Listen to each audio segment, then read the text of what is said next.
Shalom sahabat yang baik hati, salam sehat selalu bagi kita semuanya. Marilah kita bersatu di dalam doa.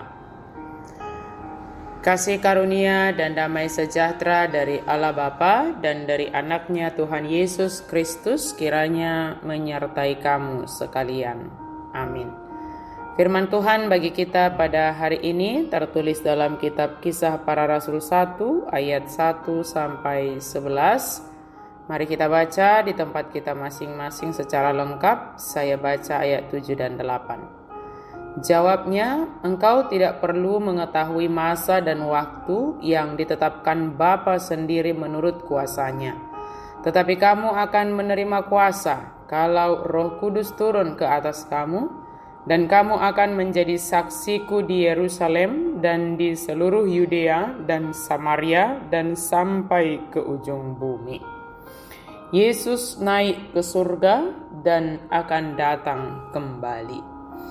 Sahabat yang diberkati oleh Tuhan Yesus Kristus, menjadi saksi Kristus sampai ke ujung bumi adalah panggilan kita. Kekayaan sebagai orang Kristen, pengikut Kristus yang diwarnai dengan berbagai perayaan besar, bisa kita perhatikan ketika kita mulai dari perayaan Advent, Natal, dilanjutkan dengan peristiwa Jumat Agung, Paskah yang kemudian memperingati kenaikan Tuhan Yesus ke surga, melengkapi perjalanan keselamatan yang dianugerahkan Allah bagi kita melalui Yesus Kristus. Jika ada beberapa tokoh Alkitab yang terangkat ke surga, mereka berbeda dengan Yesus. Mereka diangkat oleh Allah, tidak dengan kuasa mereka sendiri, tetapi dengan kuasa Allah. Keterangkatan mereka tidaklah berdampak bagi orang lain, sebagaimana kenaikan Yesus yang sangat berdampak kepada dunia ini. Kenaikan Yesus memberikan jalan bagi setiap orang percaya kepada kehidupan kekal, kepada tempat yang disediakan Allah bagi setiap orang yang percaya. Kenaikan Yesus bukanlah untuk meninggalkan umatnya begitu saja, tetapi menjanjikan akan kuasa Roh Kudus yang tercurah bagi umatnya. Penyertaannya adalah untuk selama-lamanya dan dia tidak pernah meninggalkan umatnya. Persamaan kenaikan dan kedatangan Kristus kelak bahwa dia naik dengan penuh kemuliaan dan kuasanya, demikian juga dengan kedatangannya kelak, penuh dengan kemuliaan, kuasa, dan penghakiman yang akan menghakimi umat manusia.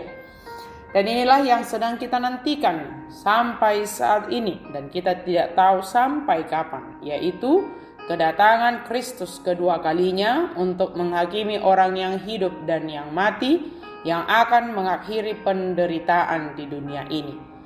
Pengharapan bagi kita yang telah menerima kuasa dari Roh Kudus, kita isi dengan kehidupan yang sesuai dengan kehendak Allah dan senantiasa berjaga-jaga dan penuh kewaspadaan di dalam doa. Yesus akan datang kembali dan inilah pengharapan kita. Setiap kita menatap ke langit, ingatlah Yesus akan datang kembali.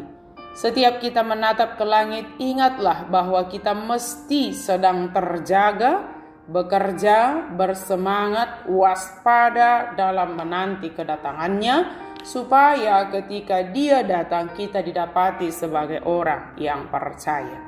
Setiap kita menatap ke langit, ingatlah untuk selalu siap sedia. Ada orang yang hanya heran dan takjub akan kenaikan dan pengharapan kedatangan Kristus, tetapi tidak taat. Hanya sibuk melihat tanda dan menghitung hari tanpa melakukan apapun.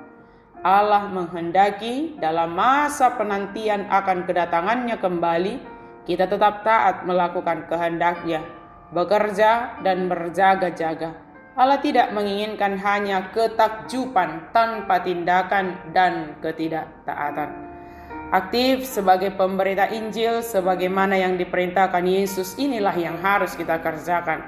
Dalam masa penantian kita akan kedatangannya kembali ke dunia ini, kita semua adalah para pemberita Injil yang telah dianugerahi dengan kuasa melalui Roh Kudus.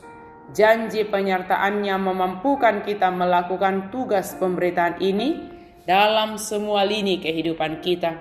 Kiranya Tuhan Yesus memampukan kita melakukan tugas kita sebagai pemberita Injil, sehingga semakin bertambah orang yang mendengar dan menerima kabar baik Injil keselamatan.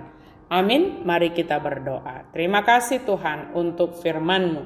Pakailah kami menjadi saksi Kristus yang memberitakan Injil, yang memberitakan kabar baik dimanapun kami berada.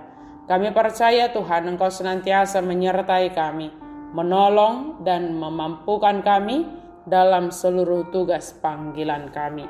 Dalam nama Yesus kami berdoa dan bersyukur. Amin.